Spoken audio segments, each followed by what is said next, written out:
कल भारत के प्रधानमंत्री ने लोकसभा के प्रवेश द्वार पे जो कॉन्फ्रेंस में कहा कि आप विपक्ष को ड्रामाबाजी बंद करो और हाउस को सुचारू रूप से चलाओ और देश का सर्वांगीण विकास में भागी बनो। हर दिन भारत हो, अमेरिका हो, पूरे देश में मोदी जी, अमित शाह जी, राजीव कुमार जी, ज्ञानेश गुप्ता जी और चाहे वो सुब्रमण्यम स्वामी हो,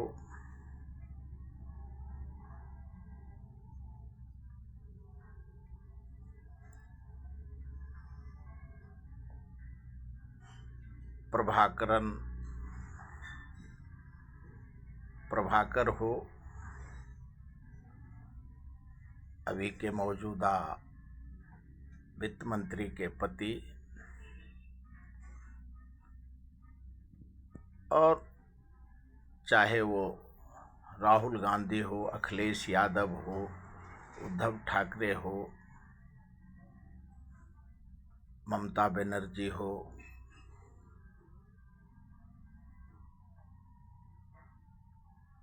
और पूरे विपक्ष के नेता रोज एक आरोप के साथ आते हैं और लेकिन ईसीएल कंपनी के सैयद शुजा हो, जेफरी एप्स्टीन हो, मानसी सोनी हो, हिरेन पंड्या हो, जस्टिस लोया हो, EVM, VVPAT, Pegasus, erectile bond हो,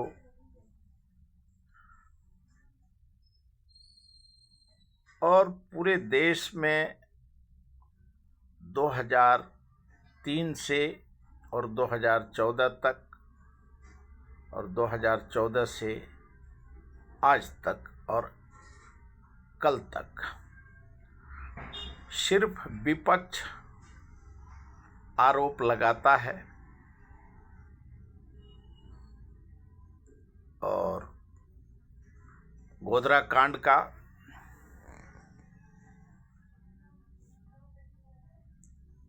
फैसला मोदी जी के हक में आया। हिरेन पंड्या, जस्टिस लोया के फैसला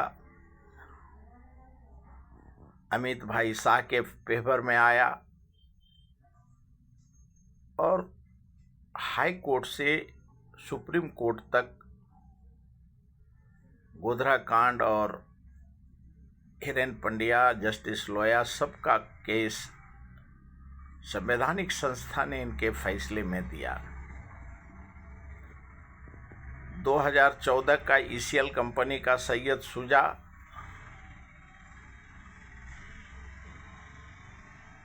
का जो आरोप है कि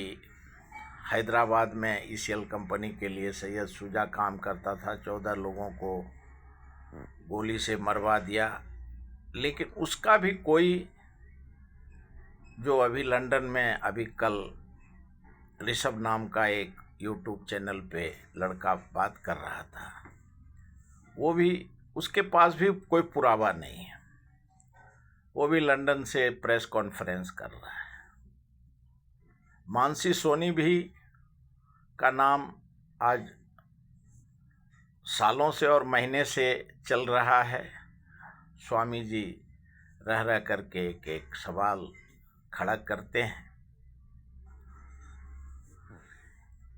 ईवीएम पे, वीवीपैट पे, ज्ञानेश गुप्ता पे राजीव कुमार पे, जस्टिस गोगोई पे, चंद्रचूड़ पे, अब BR गवई पे और अब सूर्यकांत पे सवाल उठ रहे हैं।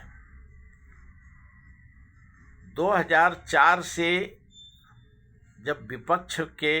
पूरे नेता, बड़े बड़े नेता विपक्ष में अटल जी, आडवाणी जी, मुरली मनोहर जोशी जी, एक से एक बड़े नेता देश के बीजेपी में थे, कांग्रेस में कांग्रेस की सरकार थी, मनमोहन सिंह जी जैसे अर्थशास्त्री प्रधानमंत्री थे, सोनिया जी जैसे देश का कांग्रेस के नेता थे, UPA चेयरपर्सन थी, और तब से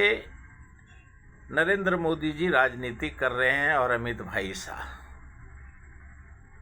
और इलेक्शन कमीशन, जब वो गुजरात के CM थे तब भी इलेक्शन कमीशन लिंडो होते थे, और एक से एक सवाल उठे और रोज कुछ न कुछ उठते रहता है। इलेक्ट्रल बॉन्ड पे, कोरोना काल में PM केयर फंड पे, जो विश्व से लोन लिया उस पे, भारत का GDP पे, भारत के संविधान पे, और न्यायपालिका पे, लेकिन हर जगह नरेंद्र मोदी जी और अमित भाई शाह अपने चाणक्य बुद्धि से वो जीत जाते हैं। और राहुल जी भी 2004 से MP हैं, उन्होंने भी अपनी लंबी दूरी तय करी है। कांग्रेस के इतना और विरोधी पक्ष में इतने भारी भरकम नेता होने के बावजूद गुजरात में केशुभाई पटेल और एक से एक कांग्रेस के बड़े नेता आज़ादी के बाद से गुजरात में थे। और अब नया अध्याय जो जुड़ रहा है, अमेरिका के डोनाल्ड ट्रंप जी, स्वामी जी ने तो कल दिल्ली अपना मानसी सोनी का जो बोल रहे थे जेफरी एप्स्टीन का, अब वो डिलीट हो रहा है। जेफरी एप्स्टीन में हरदीप पुरी, अंबानी जी और मोदी जी का नाम जेफरी एप्स्टीन में लिया गया है। 2014 का ECL कंपनी का जो सैयद शुजा है वो भी अमेरिका के पास है। उसके बावजूद अमेरिका में अडानी जी का जो सेवी का 22,000 करोड़ का मामला है, उनके ऊपर धोखाधड़ी का केस किया है। अंबानी जी का जो तेल रसिया से लेते थे उसके ऊपर सेंसर अमेरिका ने लगाया है। भारत में भारी भरकम टैरिफ लगाने के बावजूद 8.2% भारत का GDP है। अब पूरे विश्व में जब अभी तक कांग्रेस और भारत के नेता, विपक्ष के नेता फेल होते थे मोदी जी और अमित भाई शाह के पास, अब तो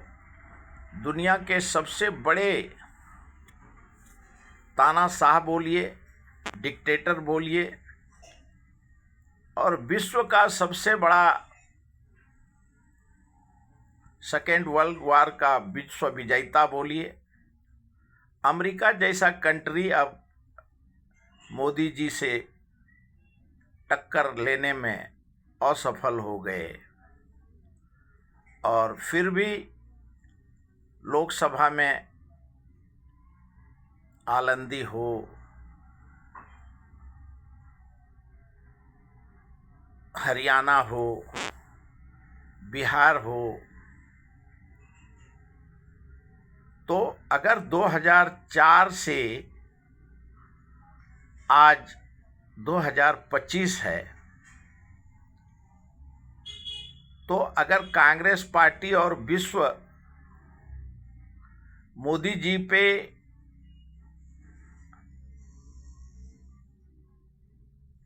आरोप लगाते हैं और मोदी जी भी ऐसे नेता हैं अमित भाई शाह, किनके ऊपर सारे विपक्ष और देश के जितने सत्ता पक्ष और विपक्ष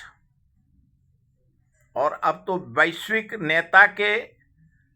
ऊपर भी वो एक्सपेरिमेंट मोदी जी कर देते हैं और उनको भी हार का सामना करना पड़ रहा है। फिर भी मोदी जी नहीं झुके, बोला 10 साल के लिए ट्रेड एग्रीमेंट हुआ। अभी अडानी जी के मैटर में बोला वारंट निकला, मोदी जी के खिलाफ में वारंट निकला, टैरिफ निकला। फिर भी मोदी जी हैं कि वो टस से मस नहीं होते हैं। 56 इंच का सीना है उनका, वो खुद भी बोले हैं और पूरे भारत में उनके शिक्षा पे, दीक्षा पे सारे पहले भारत में मीडिया ने सवाल उठाए, फिर विरोधी पक्ष ने सवाल उठाए कि मोदी जी ने एमए नहीं किया, बीए नहीं किया, स्पेशल पॉलिटिकल साइंस से ये किया वो किया। और इतने सारे धुरंधर, चाहे वो न्यायपालिका हो,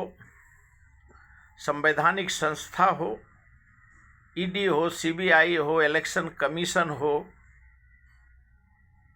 न्याय सुप्रीम कोर्ट हो, हाई कोर्ट हो, उसके बावजूद भी सबको शिकस्त देते हुए आज वो, अब जब डोनाल्ड ट्रंप जी 72 घंटे के बाद रसिया के प्रेसिडेंट पुतिन जी आ रहे हैं भारत में उनका समझौता के लिए, और पूरा विश्व जब मोदी जी को मानता है,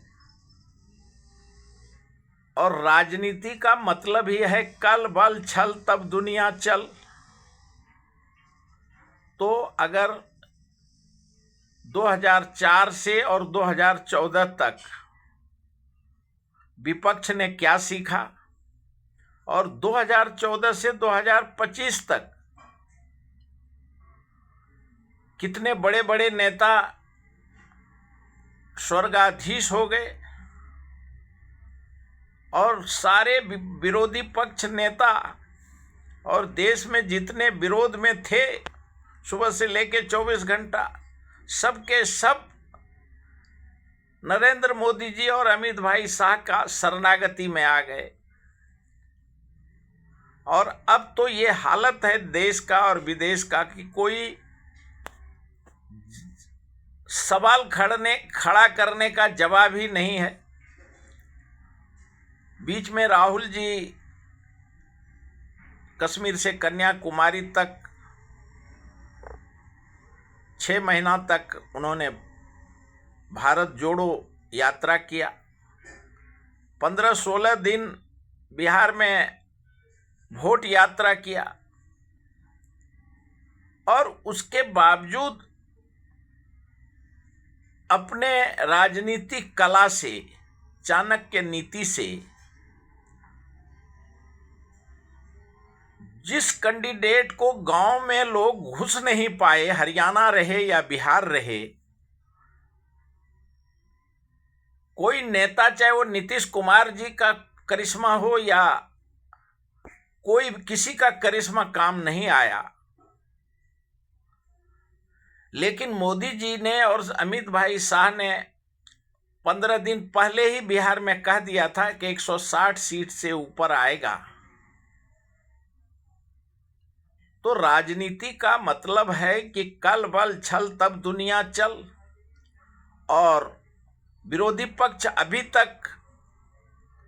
अगर विरोध भी करने के लिए, कल उन्होंने कहा कि आपको अगर हार से आप अभी भी बाहर नहीं आए हैं तो मैं आपको ट्रेनिंग देता हूं। और सही बात है मोदी जी का कि अगर पूरा विरोधी पक्ष कोई, चाहे 32 राज्य में इतने चाणक्य थे राजनीति के, सारे चाणक्य टाई फिश हो गए हैं। और कल ड्रामा पे सवाल उठा, विरोधी पक्ष ने कहा कि वो हाउस में सबसे ज्यादा ड्रामा मोदी जी करते हैं। अरे आप विरोधी पक्ष हो, आपको किसने रोका है? आपको किसने बोला है कि नहीं करो? आप राजनीति मत करो, चाणक्य नीति मत करो। अगर ईसीएल कंपनी से मोदी जी हैकिंग कराते हैं, जो ईसीएल का वो जो सैयद शुजा है, वो जो लंदन से बोल रहा था पत्रकार का, तो वो बोल रहा था कि बीजेपी के साथ कांग्रेस, आम आदमी सब भी लगा हुआ था और लगा हुआ है कैसे हैक करना है। तो अभी 24-25 साल से खाली सीख ही रहे हो, कब करोगे? तो इसके लिए जो अमित भाई शाह ने आज 5 साल पहले ही कहा था 2019 के दशक में कि 1947 तक 2047 तक हम सत्ता में, उन्होंने रेखा खींच दिया है। और जब आप अभी तक 2004 से 14 तक और 14 से पूरे भारत में आपने अभी कुछ सीखा ही नहीं, अपने बुद्धि बल से कुछ भी आपने, कम से कम मोदी जी का कॉपी पूरा विपक्ष करता, जो विपक्ष में वैसे कोई बचे ही नहीं है, सब सत्ता पक्ष में हो गए हैं। अब सत्ता पक्ष में जब हर राज्य में कोई राज्य नहीं बचेगा, उसके बाद ये आपस में बीजेपी में भिड़ेंगे सब, लेकिन उसको और भी 20 साल लगेगा। तब तक तो आपकी तीसरा पीढ़ी भी खत्म हो जाएगा। तो आप विरोधी पक्ष, या तो सही में मोदी जी ने जो कहा है कि हम ट्रेनिंग देते हैं, वैसे अब अगर आप लोग ट्रेनिंग लेने का है तो वो रिटायरमेंट शायद ले सकते हैं, लेकिन लगता नहीं है कि मोहन भागवत जी ने जो कहा था मई महीने में कि 75 के दशक में, लेकिन जब कोई आज़ादी के बाद जब बाबा साहब ने संविधान का रचना किया तो सारे संवैधानिक कॉन्स्टिट्यूशन ऑफ इंडिया के गठन में या तो वो जानबूझ के नहीं लिखे कि इनका मुख्यमंत्री का रिटायरमेंट क्या एज क्या होगा, प्रधानमंत्री का रिटायरमेंट एज क्या होगा, एमएलए एमपी नगर सेवक कब रिटायर करेगा। तो उसी समय से ये भेदभाव चल रहा है। जब संविधान में ही नहीं लिखा है तो मरणोपरांत तक राजनीति करने के लिए कोई रोक नहीं सकता है। और तब तक विरोधी पक्ष को शिक्षा दीक्षा मोदी जी का कम से कम शिक्षा दीक्षा नहीं ले सकते, वैसे वैमनस्यता रहे तो कॉपी करने का कोशिश करना चाहिए। लेकिन भारत के जनता को जो उनकी मांग है, उनका रोजी रोटी, कपड़ा, मकान, नौकरी है, क्यों सिर्फ चाहे वो 11 साल से 11.5 साल से लोग एक ही चीज देख रहा है, पूरा विपक्ष इलेक्शन लड़ रहा है और मोदी जी जीत रहे हैं, और ये मुख्य दर्शक बन के कोई 75 पे रहता है तो वो 25 पे आ जा रहा है, और जो 25 पे था वो 425 सीट वाला पार्टी कांग्रेस 44 पे आ गया। तो करिश्माई नेता को विश्व में सभी लोग समर्थन करिए, और देश के सर्वांगीण विकास में अगर कुछ नहीं समझ में आता है तो राजनीति में जो सड़े गले लोग हैं, जिस प्रकार से नरेंद्र मोदी जी ने सभी को संन्यास और मार्गदर्शन कमेटी में रखा है, उसी प्रकार से जिस राज्य में 60 साल के ऊपर मुख्यमंत्री बनने के लिए वो बाध्य हैं, वो कुर्सी नहीं छोड़ेंगे, उनको जबरदस्ती रिटायर करके उनको कांग्रेस के मार्गदर्शन मंडल में भेजने की जरूरत है। और मोदी जी को अब 1 नेशन 1 इलेक्शन और राजनीति पार्टी के जो रिटायर और मार्गदर्शन के नेता हैं उनको इच्छा मृत्यु का एक प्रोविजन करना चाहिए। क्यों इतना जल्दी वो दुनिया से भी विदा नहीं होंगे, और देश के जनता को विरोध में रह करके जो हो रहा है उस पे सवाल उठाते रहेंगे। इसके लिए इच्छा मृत्यु पे भी एक राजनीति पार्टी को के लिए 1 नेशन 1 इलेक्शन 1 सब कॉन्स्टिट्यूशन पे एक कानून बनाने की जरूरत है। इनका राजनीति पार्टी का नेता कब से कब तक, और इनकी क्वालिफिकेशन क्या होगी, एक जज का, एक इंजीनियर का, एक आईएएस का, एक आईपीएस का रिटायरमेंट एज फिक्स है, लेकिन इनका रिटायरमेंट एज नहीं है। इसके लिए मोदी जी एक बार 75 साल कर दो, लेकिन कर दीजिए। आज अभी तक इतना ही। जय हिंद।